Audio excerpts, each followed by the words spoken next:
right, then we'll go ahead and get started. So, those of you who are already tuned in, let us know if the audio sounds good from everybody. I think it should be good on my end, and I believe on theirs as well. But just in case, feel free to let us know. Those of you who are here, though, if you haven't seen it already, go ahead and check out Fallout London's YouTube page. They have just released a brand new gameplay trailer, which is absolutely incredible, showing off the first bits of Fallout London. So, a lot of the stuff we'll be discussing today will have to do with that trailer, but also some other more general stuff. And after we follow up my questions, we will open it up to you guys at the end so you can ask some questions of your own. So, without further ado, you guys know who I am, but in case you don't and you're on the Fallout London stream, I'm Degenerate Dak, a Fallout YouTuber and creator who does some modding stuff here and there.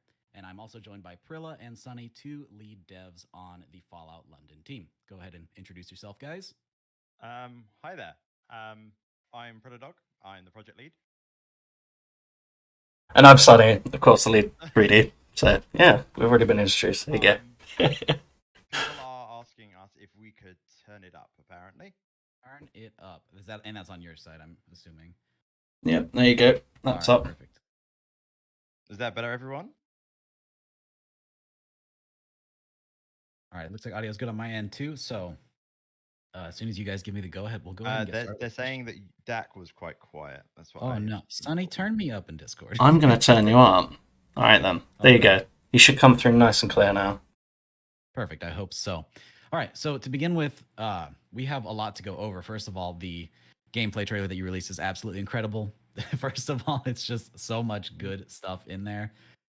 Some of the best stuff I've seen coming out of the modding community in general. It's truly amazing. So one question that I do have myself is, I know obviously we're going to have a lot of post-war focused story content, but as seen in your trailer, you have a lot of stuff to do with the absence of Vault-Tec, given that it is set in London. And I'm curious how much of the pre-war stuff we're going to get to uncover as we play and learn about the world that we're set in.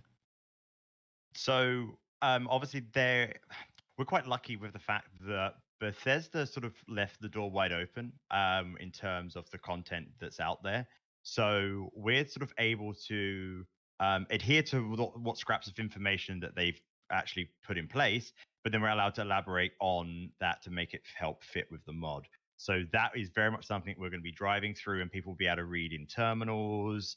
You've got the tapes, just everything. You should be able to sort of learn as much as you can, because this isn't just about killing things. The whole point of this is a story, so you need to be able to learn the backstory of everything too. So that's a big focus for us.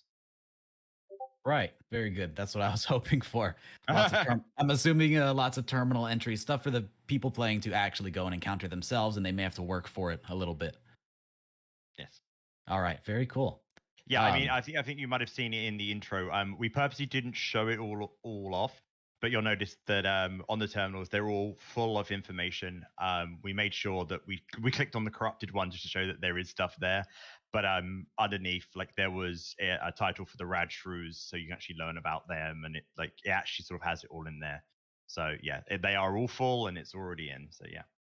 Excellent. That's super cool. Attention to detail is something that I very much noticed in the gameplay trailer, so I'm excited for that a lot. One thing that I was questioning, and I saw a lot of people in the comments of my YouTube posts were wondering as well, if there were going to be any callbacks or references to the original vanilla games, or if this is going to be purely standalone and just kind of tell its own story. So the point of this was to show that from the moment you load up your Fallout 4 with Fallout London installed, is you will load up to a new screen, you hit new game, it is off you go, you are playing Fallout London.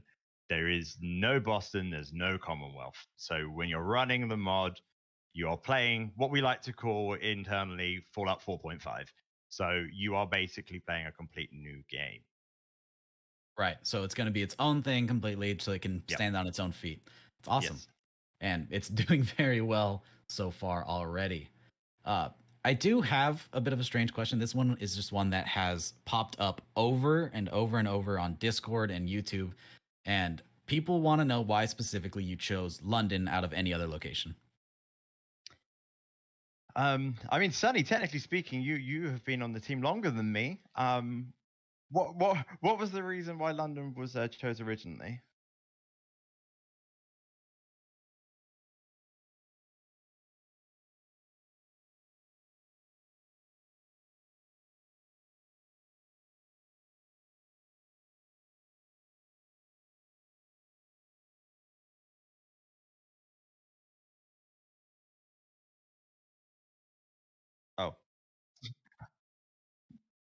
Sunny, I don't know what you've done, but you've now muted yourself, judging by the chat. Okay, here I am. He's coming in clear on my end. There you go. I'm here. That. Say it again. It's always better the second time. Always better the second time? All right, then. Yes, so when we originally started the mod, it was a dream for quite a few people to see London in a Fallout game. It was, as the capital city. And I think some of that comes from the nostalgia of things like Fallout 3 being, well, DC. And, a lot of us loved that game. So, yeah. Yeah, no, I agree with that. I've always been a big fan of Fallout 3. And for me, because when I joined this project, it was mostly about, I've always had this idea of, wow, wouldn't it be cool to see London in this sort of universe? And where I was a backpacker originally, I would always sort of talk to my friend about this idea, and then that seed was set. So every time I was like waiting to go on a plane or whatever, I'd be sitting there just like doodling about like what it would look like in an atom punk version of London, etc. Came back, and then I was like, right, well, there's a project, let's go. And then that's why it's sort of rolled from where it is. Right. And I think that's a great, like, if you were going to pick anywhere in the UK, I think choosing the capital city makes a lot of sense. Just like you said, Fallout 3, picking the capital, it's easily recognizable, and it's going to be the one that most people are going to know about. So I think it's an excellent choice for a setting.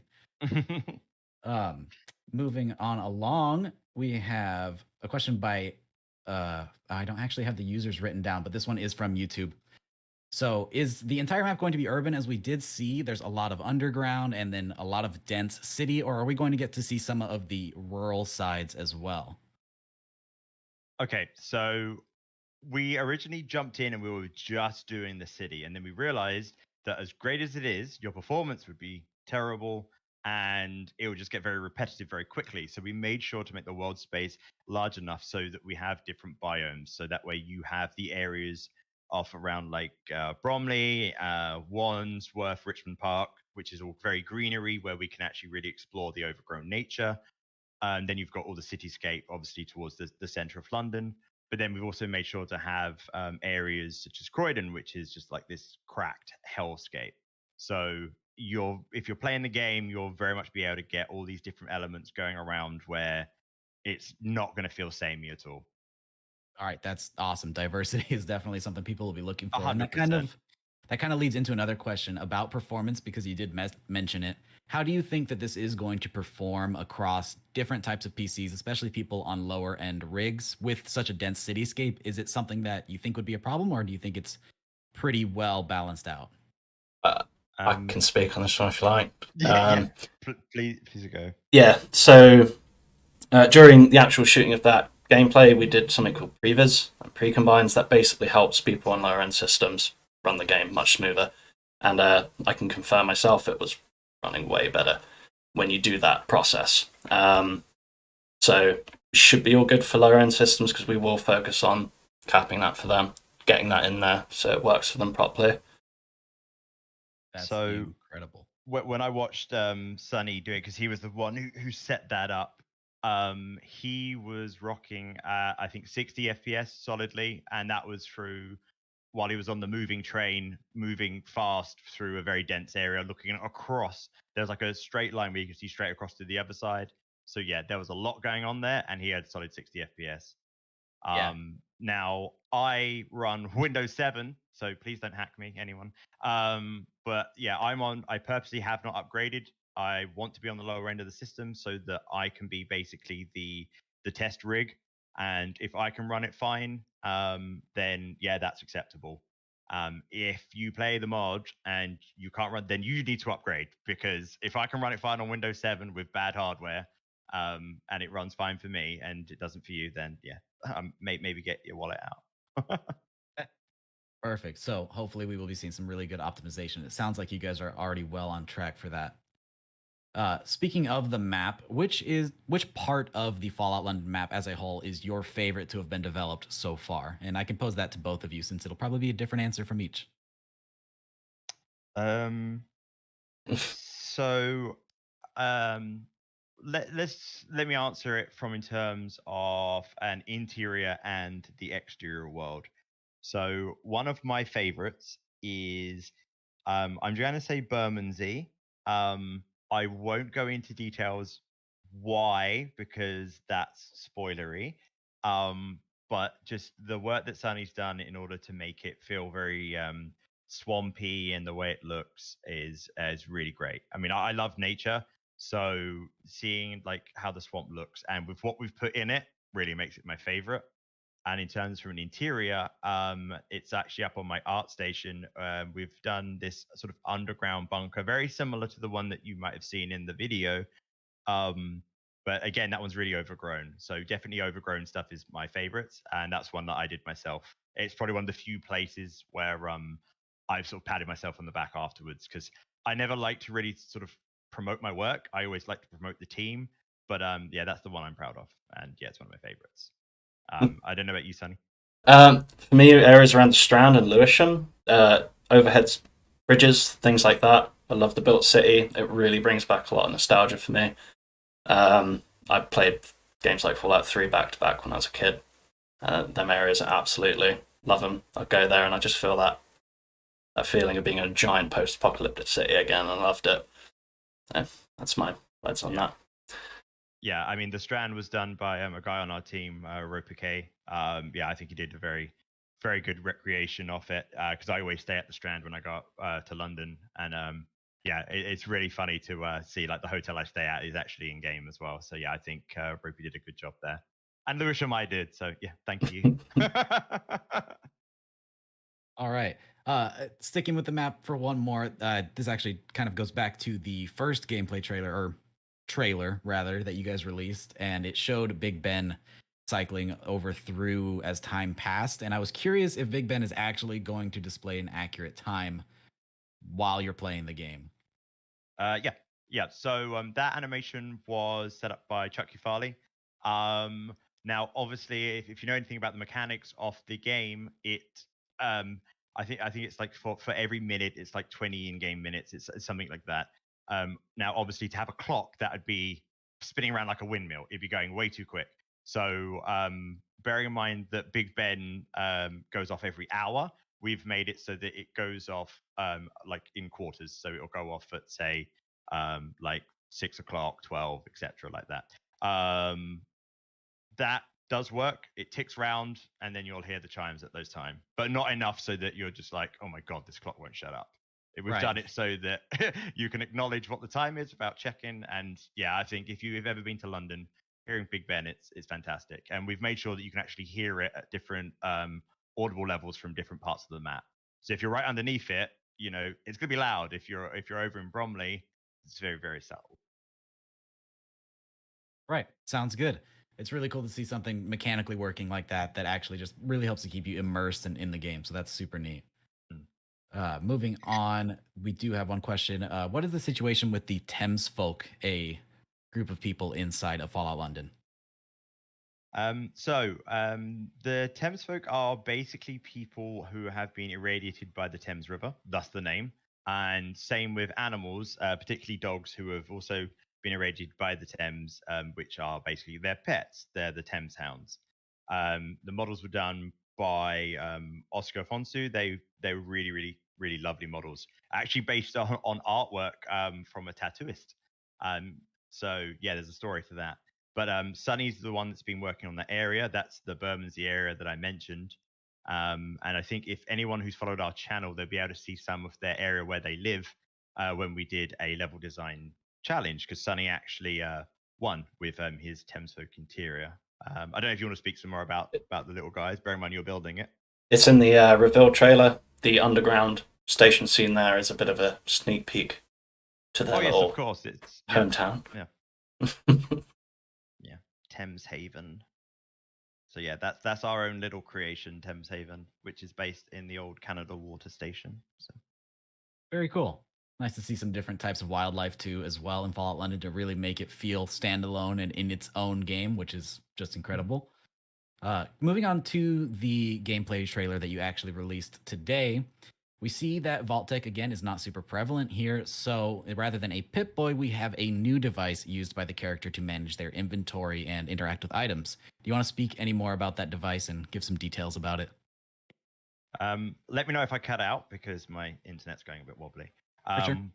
But the device that you pick up, if anyone actually checked the terminal, it is not a Pip-Boy, and although it looks very similar to the Pip-Pad and it uses some of the mechanisms from that with permission, it is the own creation. The law behind it is basically that the organization has got a hold of Pip-Boys, unable to work them. They have retrofitted and sort of reverse engineered to create something new, which they've comedically named the Atta-boy, which, like the saying, Atta-boy.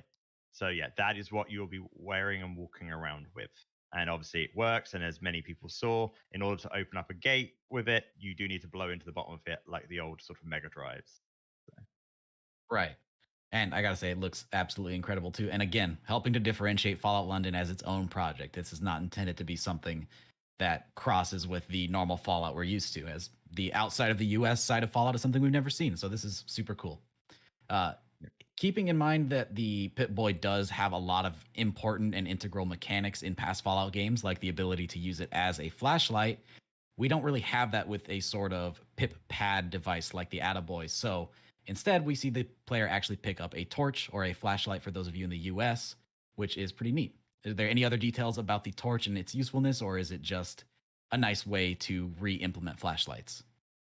So, I mean, I'd go amiss if I didn't congratulate 𝗙𝗂𝗃𝗍𝗍 for getting this sorted out, because he went away and just grinded getting this to work.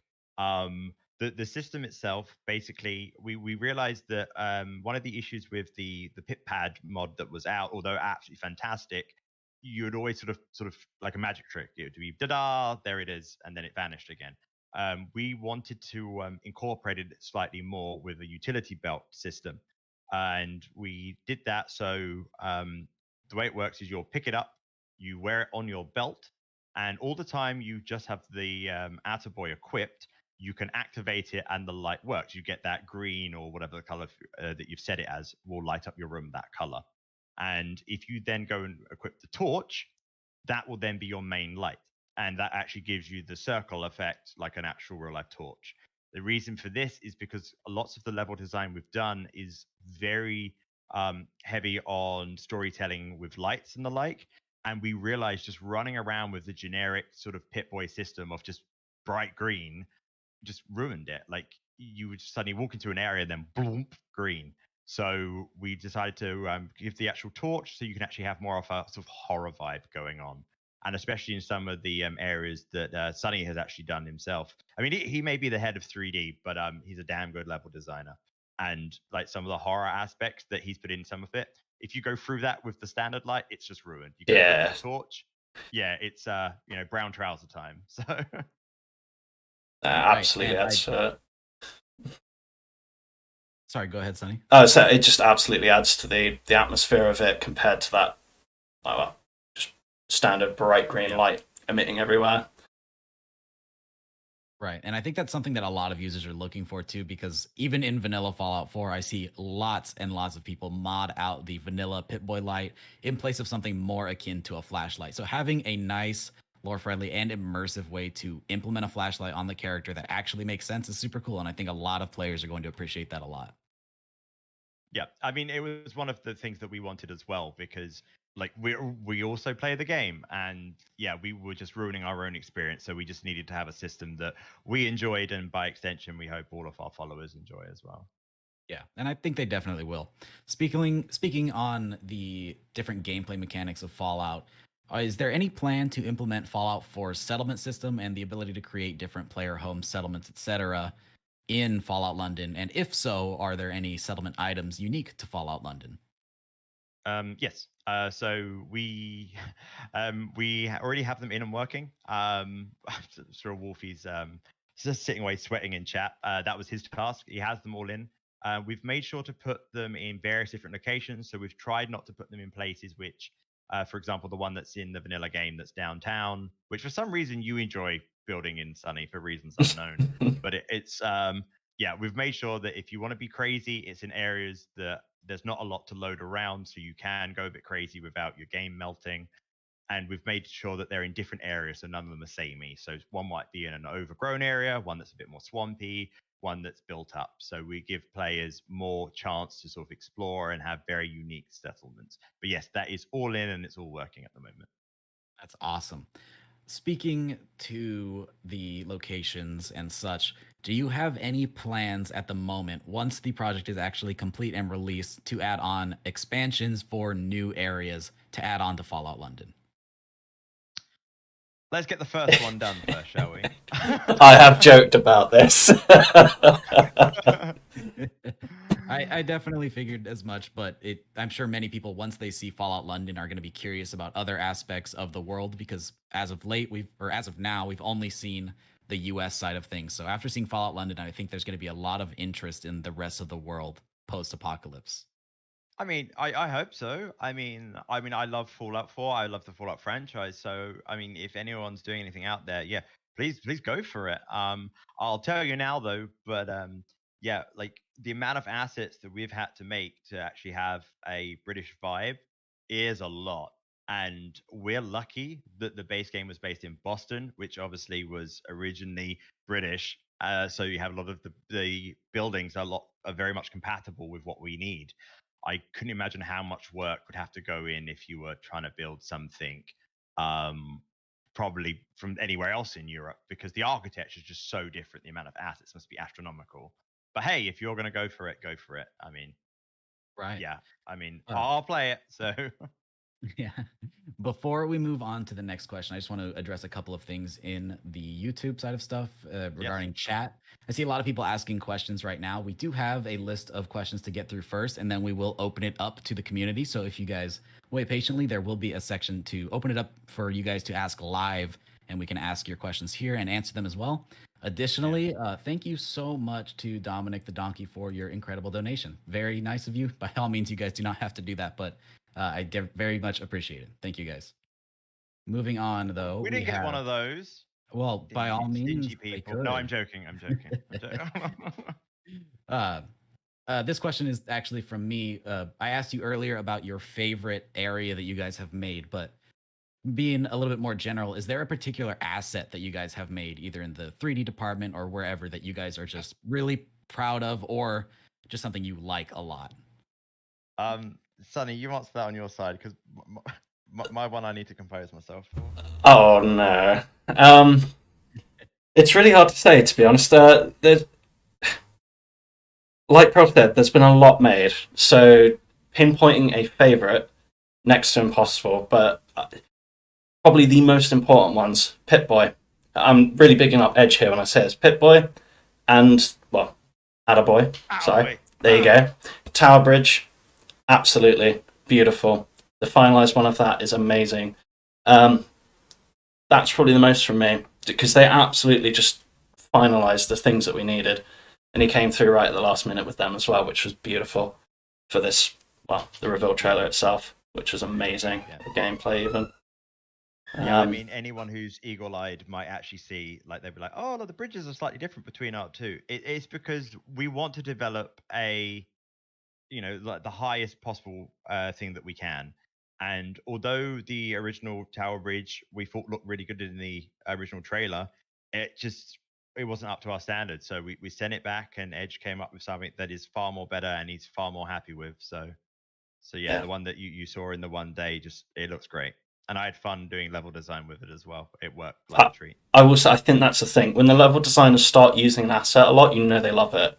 So the things you see more and more, you know people are enjoying using them and placing them about. I will say it's difficult, because I want to include all the 3D team, of course. But yeah, the statics that get placed around the world space alone, vehicles, things like that, you just get used so much by level designers. It's great to see. Yeah, I mean, mine is mine isn't so much a 3D asset, just more an abomination that I made by accident. London's known for its very ornate lamps, and luckily Dan Carmine has now picked up the task to actually make one properly in 3D.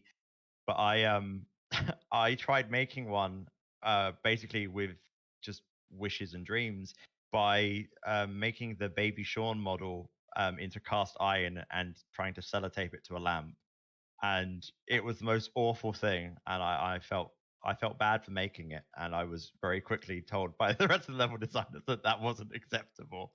So yeah, that was by far my favorite asset. Favorite asset that's not gonna make it into the final product. I might put it somewhere if anyone finds it. I'm sorry, but yeah, it was four cast iron baby Shawns stuck to a lamppost. Oh my goodness. Well, by far, there's no way that I could pick a favorite myself yet, given that I haven't seen nearly as much as you guys have. But that Pip-Boy, or Atta-boy as it is absolutely incredible, especially including the fact that it has those animations like blowing into the cartridge. Speaking of your animation team, do you have anybody you'd like to shout out for contributing to stuff like that? Because it's pretty incredible stuff. I mean, yeah, I mean, I've tried putting everything that people have done. I was doing it as it was going off, but like Edge made the mesh based off the original mod that's up on the Nexus, and I think he did a great job. And then Chuck just spent ages sort of animating it all. So yeah, yeah, props to them, and obviously Ali for trying to get it all the systems to work together. So Hey, you got the what? the train, the upper bits. There's a few other Oh bits yeah, stuck to I it. can't. Yeah. I announced them as I was going through. This is It's the thing. yeah, it's so It's- much. Yeah, it's such a community effort. Like everyone really pulls together to create this product. Like, if I was to sit here, the rest of the stream would be just naming every single person's hard work. So, yeah, I mean, thanks to everyone for doing what they did, because this is how it gets done. Right on. Additionally, with animated and moving parts and stuff like that, we do see in the newest gameplay trailer that the trolley system is going to be a very big component of traveling around. And we do see also some really incredible vehicles and custom assets that are just super cool and sell the style of London. Who is making all of those vehicles and models and such that they just look awesome? They look so incredible, and having a moving, functioning train is so cool. You take this, Sunny, because I'm Yeah, if I'm allowed to be completely honest, it was 𝗙𝗏𝗶𝗶 who originally put together the actual moving train, and let's say it worked, but it had a few issues. So I went back, I learned how to animate things in Max and get them into the creation kit and into the game, and then I just hand keyframed that animated sequence, and that kind of rolled on to other things as well. So the intro sequence where the wall blows open, for example, it's the exact same system where all the chunks come flying out and they hit the glass, and then the glass, the water goes down. It's all just one big animation. Without giving away too much, but yeah, same system, and it became very useful for things like that. I hope that answers the question. Yeah, I was just curious as to who was contributing to some of this stuff. It's always nice to shed light on the people who are doing such incredible work, and having fully animated stuff, which is definitely one of the harder things to do in regards to Fallout modding. It's nice to show light on the people behind the scenes, I think. Absolutely, yeah. So Edge taught me with the doors originally how to do it. He's animated quite a few doors for us, big vault doors and all sorts. Not the kind of vaults that you might be thinking. But yeah, so it'd be me, Edge. I know Chuck's done a lot of the character animations you saw, so that's probably the most of them. Other than then you start getting into weapons, and as Pro said it, you start listing things, and I'll be here all day. Yeah. Cool. So, in regards to the train as well, I've got to assume that since the London Underground is a pretty huge part of London itself, that's going to be a huge component in regards to how we actually travel in Fallout London. How much of your traveling is going to be done on foot compared to actually traveling via the train? Am I coming out fine? Because I can answer that. You are now. Okay. Well, the character is called the Wayfarer, which means to a person who walks. So you will be doing a lot of walking. But yes, there is a chance to break up that walking with various things such as moving trains and boats. So there are definitely ways to get around that aren't just on your feet. But yes, a lot of it will be done all over ground. We haven't gone with the Fallout 3 system. You can just walk from A to B everywhere. So yeah, there's no hidden tricks or anything. It is just, full A to B. You can go on foot. Perfect. So the train is really just kind of to help you get around quicker rather than something that's completely necessary. Cool. Sunny, answer that, please. I'd say so. There is some areas where it's necessary, but other than that, yeah, you can do it on foot. Okay, so mostly probably story lock stuff in regards to stuff like that, but we'll avoid spoilers. One question that I had, and I do see some people asking a bit, is what is the ratio going to be like when it comes to vanilla versus modded assets? Now, obviously, the world space is going to have mostly custom and new assets, but when it comes to armors, weapons, stuff that the player is actually going to interact with a lot, are we going to see a lot of vanilla weapons and armors being reused, or is it going to be a 50-50 split, or mostly your new stuff? For the most of it, yeah. Yeah, I would say, yeah, in terms of that, actually, that's mostly all new. We always release stuff all the time. We've got some new stuff coming out soon. Yeah, actually, probably very little in terms of the original clothing and armors and the like are actually still in. Yeah, we decided that the thing that you're going to interact with a lot, pick up and the like, that's the sort of stuff that you want to have that's new. But the generic, like curbs or pavement stuff, that you can use the base game asset for that. It's fine. We've put a new texture on it, so it still seems new. But yeah, well, I think when people play, they'll be pleasantly surprised that there is a huge mix of new stuff, and the stuff that has been reused has been changed in a way that you probably won't recognize it without really studying it. So yeah. Very cool. It's always Thank fun you, to see new 𝗙𝗏𝗏𝗧. Sorry, just thank you for the person for the Freedom Burger money. I just want to answer that question that come up. There's not going to be a 007 like companion, but if you check our Discord, we have announced a 005 style character. 𝗙𝗏𝗏𝗏𝗏 is the artist who's been doing the artwork for this character. That's so I think it's MGM. Don't sue us, 005. But yeah, their interaction with you is, I'm going to say, a bit more mysterious, and I hope you can get the hint without me saying it. Perfect. Really cool stuff. This next question is from me specifically because it has to do with mechanics that I like a lot. One of my favorite things that was added with Fallout 4 is the modular armor system. Rather than just throwing on, your head and your armor piece, you actually have chest pieces, arms, and it's stuff like that. Are the armors in Fallout London going to be modular like that, or are we going to see more complete outfits like the classic Fallout style?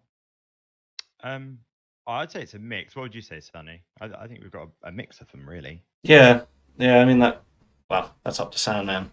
He's done he's done a lot of the outfits, and of course they do have the modular pieces. And I believe he is including that, to the last of my knowledge. But there is, of course, tons of outfits as well. I think where we've used, like, some that have been made on the Nexus are just absolutely perfect for our needs. We've got permission to use them, so they will sort of come as they do out of the box. But yeah, we've tried to make them modular, but certain ones you just don't need to. Like, I mean, I think the modular system is great, but there are so many, like, it adds so much more difficulty with things. And realistically, do you really want to be running around with, misshapen armor, like a skirt and then like a top hat? Maybe you do, but I'm just saying that, realistically, people want to have sort of set pieces. So yeah, we do have a mix. Right. And I think a mix is good. There are definitely some outfits that you want to stand alone and shine as they are, but then there's also things that you've had, like the Junkie Knight outfit, that I think are really cool, having the different pieces that are a little bit more scrappy and Fallout-y. So I think that'll be good to have a nice mix like that. Yeah. Another one that I saw getting asked a whole lot, given that in Fallout you can usually craft your own food items, will you have the opportunity to make your own tea in Fallout London? Yeah, we actually have a tea system. That was originally sorted out with the beans. I think you did that originally, Sunny. Yeah. Yeah, where it's like you eat some beans from a bean tin, and then you get a tin in your inventory as well. But we also have the same system where you can make your own tea. You then have your tea in your teacup. You drink the tea, and then you get a teacup or a saucer in your inventory as well. So you get some like china and ceramic as well. So very cool. One thing I don't believe we got a chance to see if this was the case or not in the gameplay trailer, but is the protagonist going to be silent, or are you actually going to voice all of the lines like Fallout 4 did? Yeah, it's just me, like only me. No, it is a silent protagonist. What that allows people to do is to put their heart and soul into it. I mean, you look at Skyrim, that fantastic game. Your character didn't say a word, and we wanted to bring that back. Also, it makes it easier for us, if I'm honest.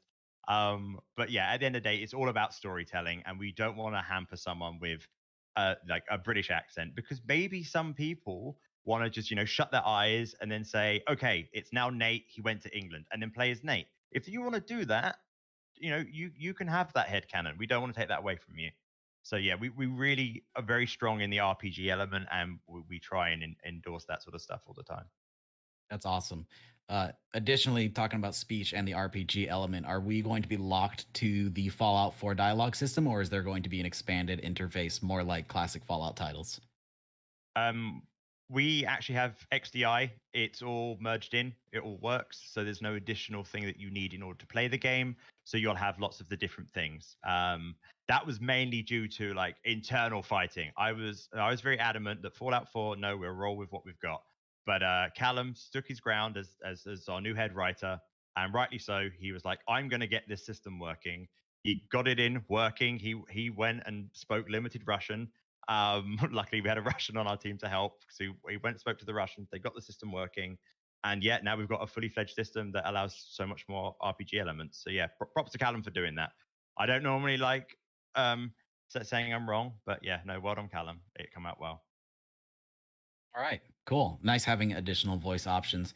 Couple more questions to round this out. I have a couple that I've just pinged up on here. I got some more burger money from Caps.3. Thanks for that. Yes, we do have references. I want to clarify that although we have references, we don't put in lots. We make sure that they're very subtle. So if you see them, you'll be like, I get that. But it's not going to be like rammed in your face. You're not going to like sit down and suddenly, I don't know, be wearing a box on your head, hiding with someone like Solid Snake. You're not going to be doing that. You're going to suddenly maybe see a skeleton holding a teddy on top of a Mini Cooper style car, and you'll be able to go, I know exactly who that is. So yes, we definitely have those references in, and it's no secret with the Doctor Who references. We are having, we've already announced that we have a police box, obviously the TARDIS. You will be seeing that dotted around in hidden places, and there will be a skeleton, perhaps with an outfit, maybe. So yeah, it's basically, that's like an extra little, I guess, like the bobbleheads. You go find them, you get a little outfit. But yeah, I guess we need to finish the mod soon though, because they've just announced the new Doctor. So that's just another thing that we have to make. So yeah, slight annoyance, but there we go. But yeah, we do have those references. That's the end of that one. You can now ask something, Dak. There is another question. If you have another one, by all means, feel free to let them get in here. Yes, we do have a dog. Thanks again, Lexbox, for that. Yes, we do have a dog. He is called Churchill. It is a bulldog. So yes, no more dog meat. You have Churchill. He will run around and do exactly the same things. He is your companion. He is very cute. He's a bit big. We need to scale him down because at the moment he looks like that superhero dog. So we need to scale him down a bit because he's a bit of a chungus. But yeah, he will be your follower and go on your adventures with you. Awesome. In regards, thank you, Jack Shill, for that. You could have asked a question if you wanted, but I appreciate your coinage. I'm really bad at this YouTube stuff. I'm a technical guy. I just want to make stuff. I'm not good at this. It's cool. Another question for you, though. With this being such a huge undertaking and a gigantic project, we do have a handful of big projects like this in the works right now. Things like the project for the Capital Wasteland, where they just had their Point Lookout release. And these are huge things that I think keep our community alive. Something with a game that's basically dead at this point. Having big projects like this give things for people to look forward to. And so I'm curious if there are any big projects like that you're also looking forward to, or if you just have anything to say in regards to some of those other projects as well. Sunny, you go first. I wish everyone the best of luck with all of that. It's like you say, it's a huge undertaking. I don't think the amount of work that goes into that stuff is really considered when you go into it. Like, oh, starry-eyed. Oh, let's go. Let's make this mod. Yeah, I think when it comes to crunch time, it hits hard for a lot of people. Yep. Yeah, I'll let you continue from there, Pro. No, I mean that's a very valid point. I said, like, we're not naysayers. Follow your dreams, because this was all a pipe dream for us, and look where we are now. But it took a lot of hard knocks and a lot of stress to then realize that this is something where I'm going to have to sweat it out in front of a screen to get this where it is. A lot of people might see this and be thinking, I can do this. Good luck. That's all I'll say, because it is hard graft. As for the ones that are currently out, I was very excited for the Capital Wasteland. I haven't played the DLC that has come out. I don't get a chance to play a game. I'm only working on Fallout London, but I do want to play it. Grill and Turkey, I know they have now left to go into the industry. Congratulations to them. Couldn't happen to better people. They're very hard workers, and they've done some fantastic stuff. But yeah, I'm really looking forward to that. We've actually got, I think it's different Callum, but he's actually on both of our teams. So yeah, he's got some plans, and yeah, we hope that one comes to fruition as well. And yeah, I give a shout out to Miami. I guess I would like to see that one get over the line as well, just because it's so different to ours. We've both sort of like shown each other's projects, and I think for me and our project against Miami, they're just so different. It'd be interesting to see how they react, because running around London is even just the weather alone is very different to running around the beaches of Miami. So it'd be very interesting to sort of see the difference between the two. Oh. And I guess scale as well, because obviously Miami is a lot smaller than London. So it'd be interesting to see how they work with that versus obviously we've got the whole of London to just cram in. So it'd be very interesting to see how they do that. Vault 13. Vault 13. I'm very down. Yeah, of course. I'm very down for that. Yeah. I mean, I only forget them because like we talk to them all the damn time. Yeah, Vault 13. They're a relatively newer team, but the what they've done, they actually did a reveal trailer which got us very hyped. And yeah, we've now partnered with them. We're sharing assets. I mean, they can't use a lot of ours, but what we can share, we're helping them out with. But yeah, very talented guys, and I look forward to that, because I think it's the only time you'll be able to see the original games in a sort of 3D format, because all the other ones have unfortunately failed. So I really hope they can keep working hard. We're going to help them, and yeah, I want to see that over the line, because when I played Fallout 1 when I was a little sprog, I didn't know what I was doing.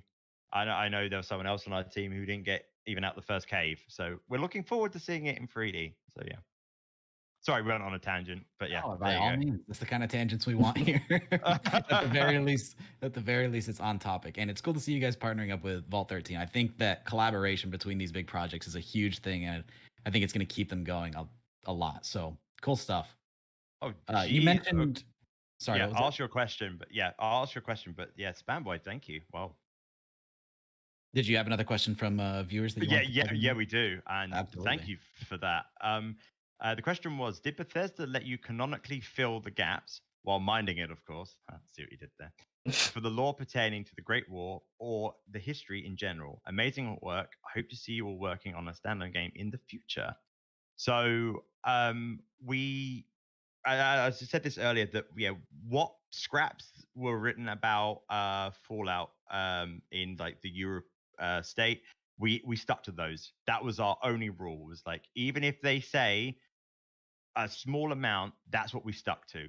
Everything else we had to fill. Now, did they give us permission to fill it? No, because we are a mod. Are they aware of us? Yes. Hi, Bethesda. But at the end of the day, we are, we love Bethesda. We wouldn't be doing this if we didn't love Bethesda and the work that they've done. So what we are doing is trying to be as respectful as we can. We're not going to try and say that, London was amazing. It was actually better than America. Haha, we're all in spaceships. No, we want to make it as real as possible. And the biggest thing going forward for us, and this has been a staple from day one, is this must not feel like a mod. And we hope that what you saw in the gameplay trailer, it felt like a Bethesda or a real thing, because that's what we want. We want you to load up and go, wow, this is Fallout 4.5, and then carry on from there. We don't want you to suddenly go, oh, this is a bit weird. This feels like a mod. If we do that, we've failed. So we want to try and just stick to the lore. We want to just do everything that we can to make this feel like an official thing. I hope that answers your question. Got a bit passionate there. But yeah, sorry. Oh, absolutely. When watching that trailer from today doesn't even feel like you're watching a mod trailer. It feels like you're watching a trailer for the next Fallout game. It looks intense. That it has its own main menu, a whole intro sequence with some really incredible voice acting and scripted sequences. It's honestly just it's a lot more than a mod at this point. So, congrats to you guys. I appreciate you saying that. That means a lot to us generally.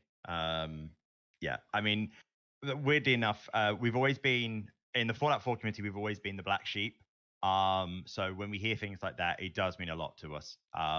We've worked hard. We've took a lot of beating from other people and naysayers. You know, we were very much one of these groups that had an idea, and yeah, we just worked hard at it. So to hear that from a YouTuber like yourself, it means a lot. It means a lot to me personally as well, obviously as a project lead, and it means a lot to the team. But yeah, Sunny, I don't know if you've got a comment on that. Absolutely, I could not agree more. So yeah, but yeah, it's coming along really, really well, and honestly, it's got me really, really pumped for future stuff that you guys release in any form, whether it be trailer, standalone mods, anything like that. It's gonna be cool to see this develop even further. So you guys are doing great stuff. A little bit ago, oh sorry, go ahead. Sorry, one more question, and then absolutely. I promise I'll answer yours. That's why you're the interviewer. It's all right. Mine is the last one I've got, so you just go ahead and get through yours. No biggie. Marcel's Edwards, sorry if I pronounced that wrong. Will there be any unique combat mechanics that differ from the mainline games like that? Again, we want this to sort of feel like a Bethesda game. We did have to leave VATS in. We did change what the acronym means, but it is still called VATS. The V stands for something else. That will be a different video. We'll go over that sort of stuff. But yeah, the combat is the same, whether you like that or not. Unfortunately, we did want to keep that vibe. But where we are trying to have a bit more of a focus on melee, you'll be surprised on how many melee animations there actually are. So yeah, you'll be seeing a lot more of those just because you wouldn't normally see them, I guess. So yeah. Cool. So earlier you did mention that you had talked about members of the community getting hired up by Bethesda or just entering into the game making economy in general. So how do you feel about the recent interest that Bethesda has had in picking up mod authors for future titles? Is it something that you're looking forward to, something that you could maybe see on the horizon for yourself, or is it something you maybe even worry about the idea of losing members of your team to move on to other projects like that? Sunny, please answer that while my internet settles down.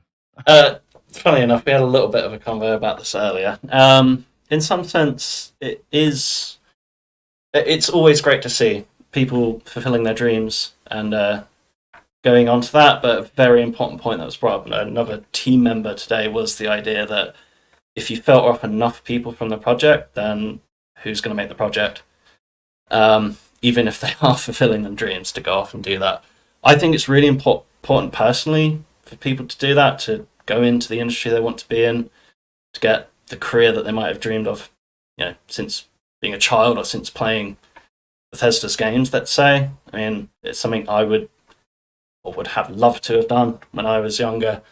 I did aim for that myself at one point, and I'm sure there are many people on the team who still feel that way, like they would love to get into the games industry naturally as well.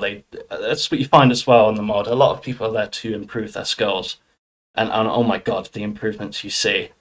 You compare my art to when I started to now, it's the same with literally everyone.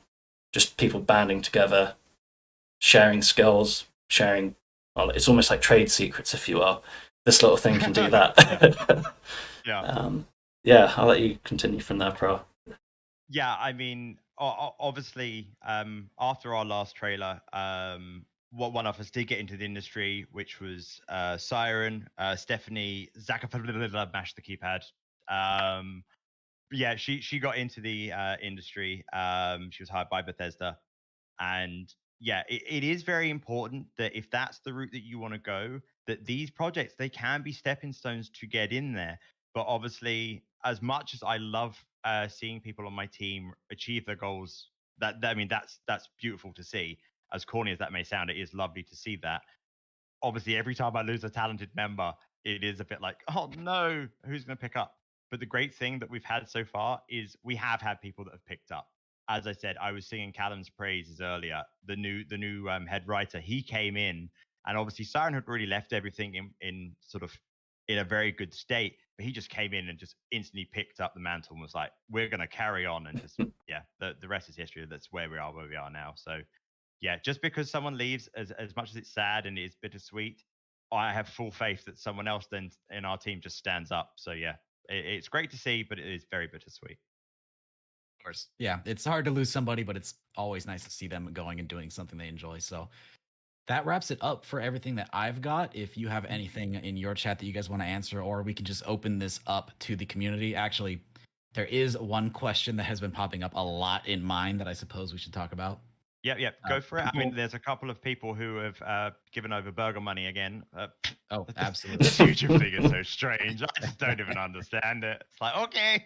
But yeah, answer your question, and then I'll try and read through these as well, I guess. Sure. We'll make mine real quick then. Let's talk about the weapon variety. Obviously, like you said, there's going to be a big focus on melee and having cool new melee animations. But additionally, we want to know about some of the weapons that we'll also see in terms of firearms, stuff like that. You guys have released a lot of standalone weapons already, different historical ones. So are we going to see a primary focus on real world historical firearms, kind of like other Fallout games? Or are we going to see more unique stuff, things that are going to be unique to Fallout London that we've never seen anywhere else? So we've much like I keep saying, we have to stick by any scraps. So we actually treat things from the Fallout Bible and some of the canon / non-canon, semi-canon, whatever you want to class it, games. So some of them actually have weapons from Europe. So those ones we've included because we're considering them canon, so we've made sure to include them. But as of our own ones, we've took the stance of adopting the stranger weapons. So for example, the EM2, that sort of came out, wasn't really used, and then was changed for a different weapon. Yet in our history, we are having it that due to the resource wars and the fact that America wasn't really helping out the UK, they adopted that gun. So they've just gone with that. Same, for example, as the Webley 1913. So these are historical weapons, 100%, but they're historical failures of weapons, if you like. So we're now running with those. So rather than having just a standard Webley, you have the Webley automatic or the Webley Fosbury, which are like will produce in much lower numbers. So a history buff into guns will go, yes, I know this, but you'll be like, I've never really seen it in a game before. So that's the angle we're going. A bit like you doing the From a Stop, I believe, is one of the next guns that you plan to make. It's not a very well-known gun, but it's unique enough for your average nerd or the Royal Armories to be like, I've seen this before. So right. Let's not even talk about the wacky attachments as well that can come with that, of course. Yeah, for sure. I think that's definitely the proper way to go about it for Fallout as well, because typically in past games we see things that are recognizable, but maybe a little bit off of the normally beaten path of video games. For example, New Vegas using something like the service rifle, which resembles a bit more of an AR-10 rather than the standard M4 is kind of the vibe you're going for, I think. Which is pretty cool stuff. So yeah, I think you guys are right on track with that. You said you've got some questions in yours that you want to get to, so by all means, take over. Yeah, so I'm just going to do the colored ones, I guess. So we've got Jack Schill asked us, what about the SAS? Do they exist in this timeline?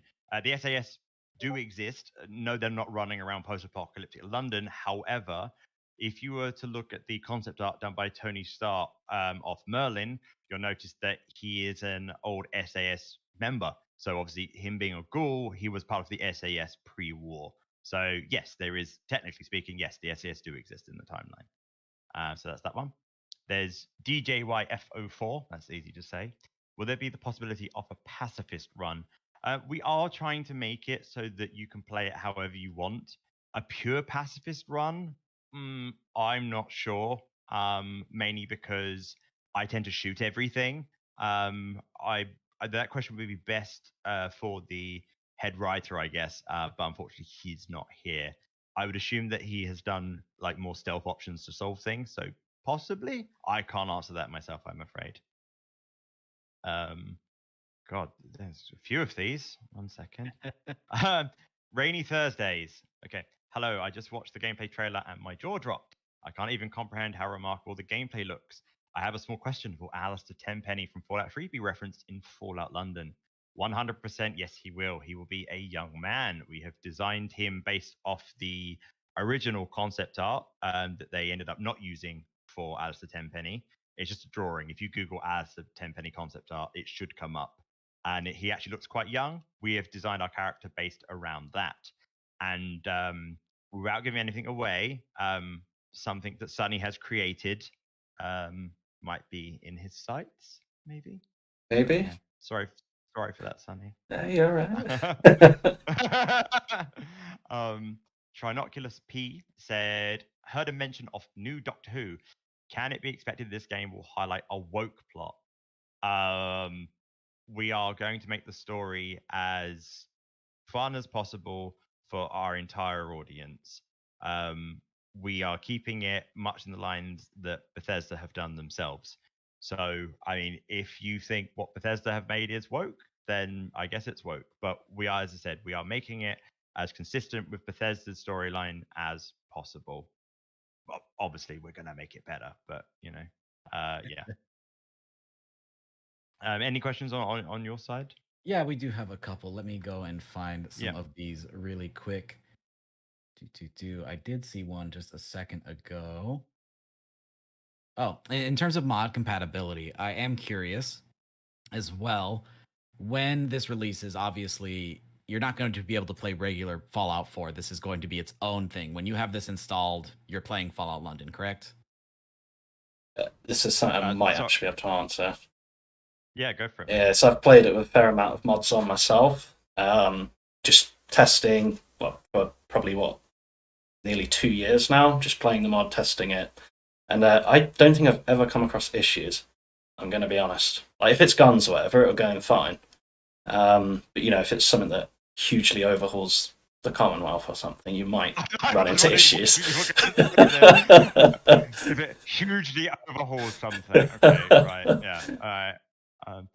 Yeah, you might not fit. Yeah, if you hugely overhaul it, you might not fit in that little starting container. But yeah, apart from that, no, it should run fine.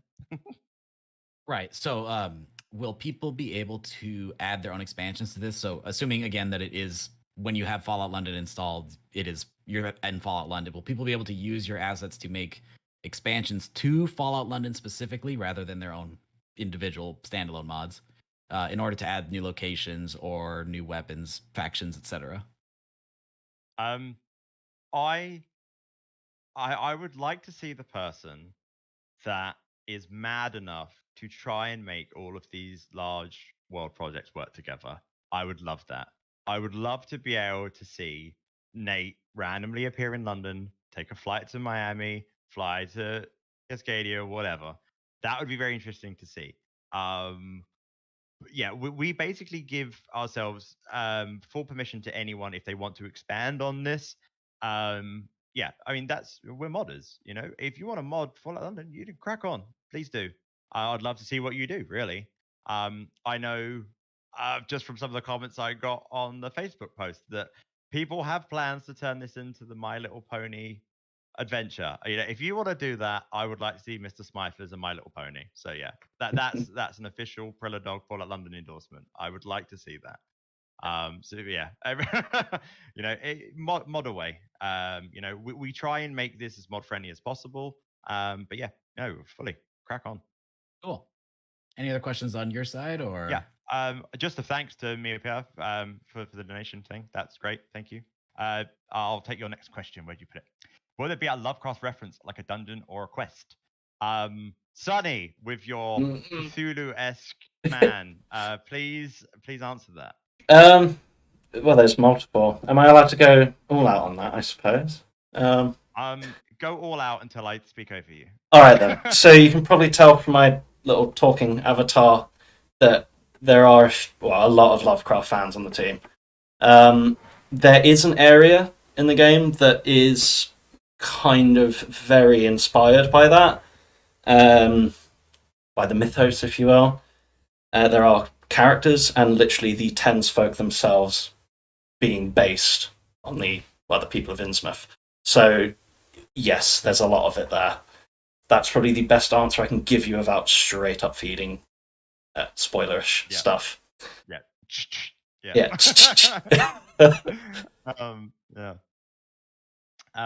Yeah. I mean, I've always loved the Cthulhu mythos.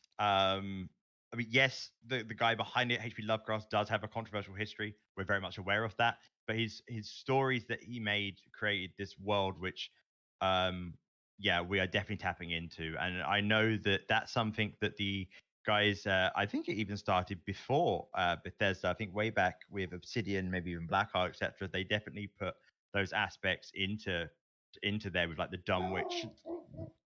We have another guest. Yeah. Yeah. So that's the Dumb Witch side of it. So we definitely are like adopting that sort of thing and going a bit ham with it. So yeah. Cool. I got one from Sable Malamute. Hi, Sable. I'm still amazed about the hole blowing on the device we plug it into the console at the start. Nice little throwback to the N64 cartridges. Yeah. That was purely Chuck adding that in. Absolutely fantastic. I thought that was a great little thing. We never asked him to do that. He just was like, "How about this?" And I think it looked great. So yeah. Dedicated in his craft. Oh yeah, yeah, yeah. A lot. There is one more. PAXCon. Two things. One, what was about train tickets? So that's our currency.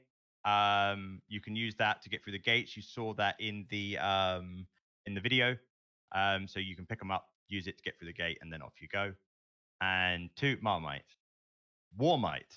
We have Warmite, not Marmite. What about Warmite? Yes. Warmite. So post-war Marmite, or is there a little bit more to that? Different brand altogether. Okay. It's made from yeast extract. Okay. Perfect. I do see a question that is popping up a ton, and it's one that everybody wants to know. And I think you have posted some concept art, so maybe you could speak to it. How is the Queen going to be involved with the project, if you can speak to that? Yeah, so we actually said this before, and obviously with the Queen in her current state, it is something that we are very tentative about, and we're trying to be as respectful as possible. We do have a plan that I won't go into because spoilers if it all goes ahead, but we have very much said that if by the time this comes out, the Queen is still on the throne, we will roll with what we've got, and we hope everyone enjoys it. If anything was to happen to the Queen, then as a matter of respect, we would remove it. There is concept art that exists out there. As you can see, that they are ghoulified, the two of them, but just as a matter of well, respect, really. I mean, it's one thing to be turning someone that's living into a ghoul.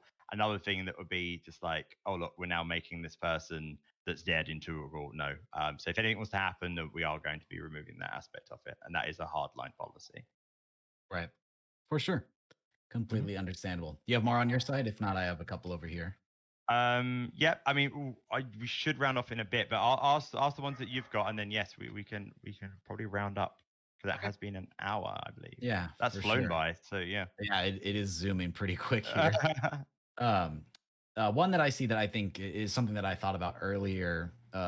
In past Fallouts, we see a big emphasis on American culture as it is taking place in the US. So we see a lot of callbacks to 50s America and things like that, references that we would get. And obviously, taking place in London, you're going to be referencing a lot of the culture there. So for people who aren't from London, is there going to be almost a fear of missing out on a lot of the inside jokes? Are there going to be some things there that only people from the area are going to get? Or is it going to be a little bit more open to everybody else? Sunny, do you have a answer for that? I don't have a huge amount of input on that. No. Yeah. It's hard. Yeah, no, I don't know. Like, we obviously, like, in terms of, obviously we know that like the base game is obviously very Americana based, and we have, it's not like England didn't exist in like the 50s and 60s, so we do still have elements of that, and America was still an influence during those times, so we've definitely rolled with that.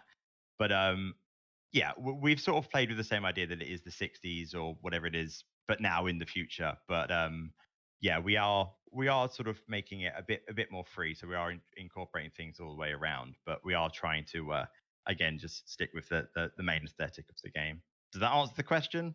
Bit rambly. I think for the yeah. most part, I guess to fine tune the question a little bit more as well. If I was to do a playthrough as somebody who has lived in the U.S. my entire life and is only somewhat familiar with British culture, specifically in London, yeah. When I explore and walk around, how many Easter eggs are going to go over my head? I guess is the question. More so. It would definitely help if you knew more of the references, but we are putting enough content in references that you would be able to go around and read and find out some yourself. So even if you're going in this completely blind, you will have a very good experience. You're not going to be going, I don't understand any of this. You know, Right. I mean, unfortunately, yes, having you know, backing and knowing some history about the place will always help you. But I mean, that's gonna be no different than if you went to Boston. Like, you know, even the character's name, you know, you've got Gage, you know, you've got like the town names and like even the Minutemen. If you didn't know anything about the American Revolution, you know, you're gonna be running around there going, I don't understand any of this. So yeah, I mean, we are going on that aspect. So you do need to know some backstory of London, I guess, to understand some stuff. But we are gonna make it that, you know, you can just play the story and be, I don't say ignorant, that sounds wrong, but you can go through without knowing a lot of stuff and then still get to the end and have a good time. So yeah.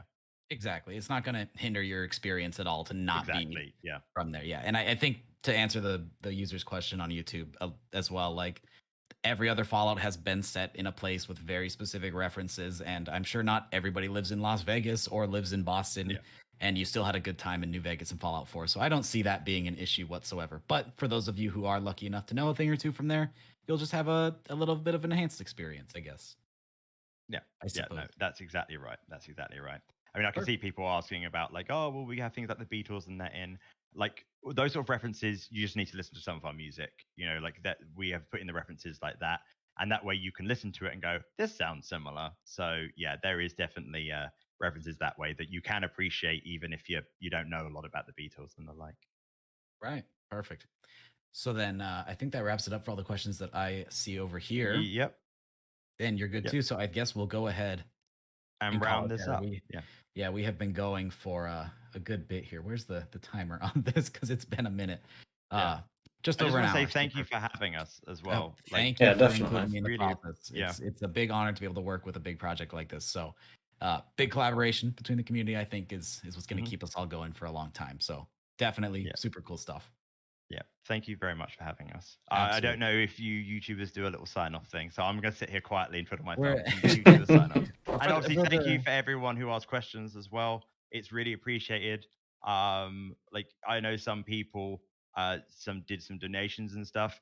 If people aren't aware, one of the things that we are working towards is we are going to be, I'm going to plug another thing now, we are going to be joining in with the Fallout for Hope project. And we are going to be hopefully sitting in with Wes Johnson to try and raise some money for the Alzheimer's. So yeah, please check them out. And yeah, that will be a thing in the future. So we are aiming to put another trailer out, something a bit more cinematic that you will see there. So yeah, if any of you guys want to maybe ask some more, I know we're doing a little bit over there, and that money will go into the whole fun thing that they do over there. Again, I'm rambling, but it's a good cause that's all going to go to. So yeah, please, thank you. Absolutely. And that's me done. I'm going to stop now. No fancy sign off for this one since it is a live stream. But those of you who are watching and maybe are just catching the tail end of this, I'll have an edited, reduced format because this is an hour and a whole lot of stuff. So I'll take some of the highlights and some of the really interesting parts and put it into a nice short package and maybe even throw in a bit of the gameplay trailer as well and talk about some of the cool stuff that was there that maybe didn't get talked about here. So we'll have a bit of a breakdown there as well. So thank you guys so much for watching. Thank you guys for joining me, Prilla and Sunny, and I wish you the best of luck on Fallout London. Thank you very much. Cheers. Thank you. We'll go ahead and call it there then. See you guys. Everybody have a great day, and we'll catch up some other time. Okay. Bye-bye. Bye-bye.